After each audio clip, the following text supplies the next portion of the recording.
Welcome travelers to the sweeping plains of Rohan, the land of the horse lords. Picture the golden fields, stretching as far as the eye can see, the thunderous gallop of war steeds, and the proud banners of green and gold billowing in the wind. This is Rohan, a kingdom born from resilience, shaped by unyielding courage, and steeped in the proud traditions of its people. But Rohan is more than just a kingdom of horsemen. It is a realm where history and legend intertwine, where the struggles of men against the encroaching darkness take center stage. Today, we embark on an epic journey into the heart of Rohan's past, a tale of kings and battles, loyalty and betrayal, triumph and loss. Let me ask you this. What do you think of when you hear the name Rohan? Is it the thunderous charge of the Rohirrim at the Pelennor Fields, their spears glinting like the first rays of dawn? Or is it the steadfast Théoden, rising from despair to lead his people in their hour of greatest need? Whatever comes to mind, know this. The story of Rohan is so much more than its most famous moments. In this deep dive, we'll uncover the hidden layers of Rohan's history, from its founding to its culture, from its triumphs to its darkest days.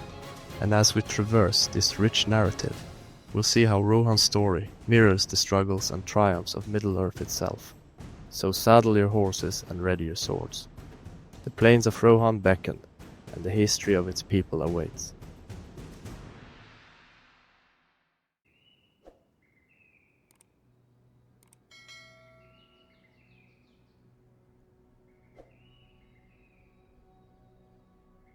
Rohan was not always the proud kingdom we know today. Its story begins in the distant past, with a wandering tribe of Northmen known as the Éothéod. The Éothéod were a hardy people, skilled in horse breeding and warfare, living in the northern lands along the upper reaches of the Anduin River. Their leader, Frumgar, led them to these lands around the year 1977 of the Third Age, seeking a place where his people could thrive away from the growing shadow of Dol Guldur in Mirkwood. It was here, in the rolling valleys of the upper Anduin, that the Éothéod began to flourish. Their horses became renowned for their strength and speed, and their warriors became feared across the northern regions. Yet, the Éothéod were not destined to remain in this land forever. By the 25th century of the Third Age, a new threat emerged in the form of the Balkoth, an Easterling tribe allied with the remnants of Sauron's forces. These invaders posed a dire threat to the kingdom of Gondor, which lay to the south. In desperation, the steward of Gondor, Sirion, sent messengers north, seeking aid from the Éothéod. It was their leader, Eorl the Young, who answered the call. Eorl was not only a skilled warrior, but also a visionary leader. He gathered his riders and embarked on the epic journey south, leading his people to the aid of Gondor. The Battle of the Field of Celebrant became a turning point.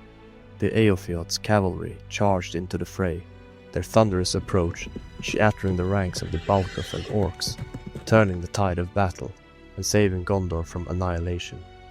As a reward for their bravery, Sirion gifted the Éothéod the land of Calenardhon, a vast, fertile plain to the north of Gondor. Eorl accepted this gift, and thus the kingdom of Rohan was born. The Éothéod became the Rohirrim, the horse lords of Middle-earth, and Eorl the Young was crowned their first king.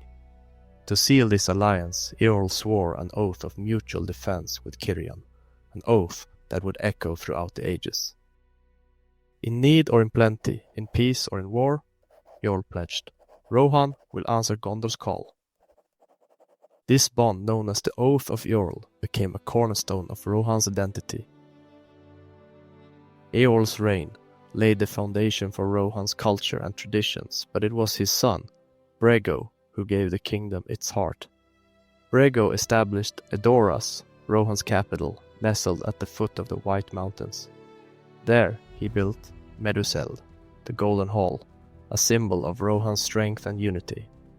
With its golden thatched roof, glinting in the sun, Meduseld became the seat of Rohan's kings and a center of their cultural life.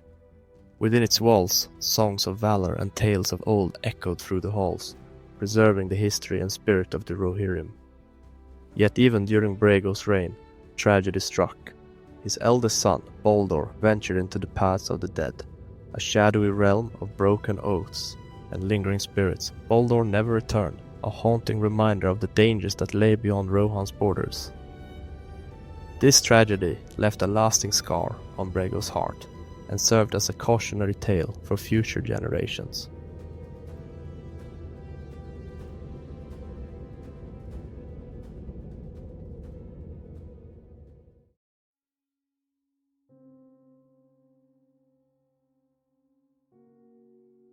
The following centuries were marked by both prosperity and strife. The Rohirrim faced invasions from the Dunlendings, who resented their occupation of Pelennor, and the growing threat of orcs from the mountains. But it was during the reign of Helm Hammerhand, one of Rohan's most legendary kings, that the kingdom faced its greatest internal crisis. Helm's story is one of tragedy and resilience. His reign was marked by the rebellion of Freka, a Dunlending lord, who sought to usurp Rohan's throne. Helm killed Freka with his bare hands, earning his famous epithet, but the ensuing conflict plunged Rohan into chaos. During the long winter, Helm and his people were besieged in the fortress of the Hornburg. As the snow fell and supplies dwindled, the Rohirrim endured immense suffering. Yet Helm's unyielding spirit inspired his people to persevere. He famously ventured out alone into the blizzards, blowing his great horn to strike fear into the hearts of his enemies. Helm's death marked the end of an era, but his legacy lived on in the fortress that would later bear his name, Helm's Deep. It became a bastion of Rohan's strength, a symbol of their resilience in the face of overwhelming odds.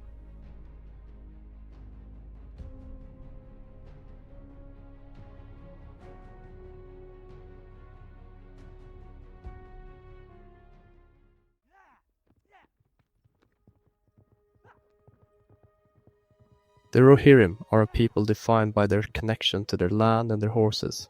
Their culture is one of simplicity and strength, rooted in the rolling plains of Rohan. They are farmers and warriors, herders and riders, bound by a deep respect for nature and a fierce loyalty to their kin. Their language, derived from the tongues of the Northmen, is rich and evocative, echoing the rhythms of their land. Tolkien based their speech on Old English, giving the Rohirrim a sense of ancient nobility and grounding them in a tradition of oral storytelling and song. The songs of the Rohirrim often celebrate their history, their heroes, and their connection to the natural world, serving as a living memory of their people. Horses are at the heart of Rohirrim culture, from the legendary steeds of the Miaras such as Shadowfax, to the everyday mounts of the common folk. The bond between rider and horse is sacred. The Rohirrim are unparalleled in their horsemanship, and their cavalry is the backbone of their military might. They ride, not only for war, but for joy and freedom, their steeds a symbol of their spirit. The War of the Ring was a defining moment in Rohan's history. It was a time when the kingdom faced its darkest hour and rose to its greatest triumphs. Théoden, king of Rohan, began the war under the shadow of Saruman's influence, manipulated by the treacherous Grimma Wormtongue. This period of weakness left Rohan vulnerable to attacks from Saruman's forces, including the fearsome Uruk-hai. Yet, Théoden's redemption, spurred by Gandalf's intervention, is one of the most inspiring arcs in Tolkien's work. Freed from Saruman's control, Théoden reclaimed his strength and led his people to stand against the darkness. At the Battle of Helm's Deep, the Rohirrim defended their homeland against overwhelming odds. The arrival of Gandalf and the riders of the Westfold at dawn turned the tide, a moment of hope and triumph that would be immortalized in song. Later at the Battle of the Pelennor Fields, Théoden led his riders in a charge that became legend. As the Rohirrim thundered into battle, their war cries echoed across the plains, a testament to their courage and unity. Though Théoden fell in the battle, his sacrifice inspired his people to victory. Éowyn's role in these events is equally significant. Her slaying of the Witch King of Angmar, one of Sauron's most powerful servants, is a moment of defiance that resonates deeply with themes of courage and the breaking of prophecy. Her act of heroism cemented her legacy as one of Middle-earth's greatest champions. The story of Rohan is one of resilience and renewal. Despite the challenges they faced, the Rohirrim endured, their spirit unbroken. They are a testament to the strength of unity and the enduring power of hope. The cultural practices of the Rohirrim are deeply intertwined with their daily life and military tradition. The oath of Eorl, sworn by each new king of Rohan, symbolizes the bond between Rohan and Gondor, a reminder of their shared history and mutual protection.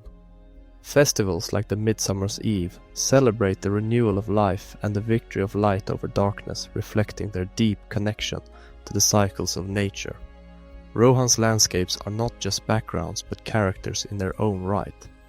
The wide, open plains offer both opportunity and danger. They are ideal for cavalry, but also expose Rohan to threats from all sides. The White Mountains to the south offer protection, but also harbor threats like the orcs of the Misty Mountains. Even the rivers, like the Entwash, have historical significance, being the site of many battles and migrations. Educational and spiritual aspects of Rohirric life include the teachings of their history through song and story, particularly in gatherings at Meduseld, where tales of past heroes are recounted. Their reverence for Bema, the Vala Oroma in their language, highlights their spiritual life, focusing on themes of nature, hunting, and the stewardship of the land. As we close this epic exploration of Rohan's history, let me ask you, what aspect of Rohan's story resonates most with you? Is it their unbreakable bond with their horses, their valor on the battlefield, or perhaps the quiet strength of their culture? Share your thoughts in the comments, and let us know which topic you'd like us to explore next.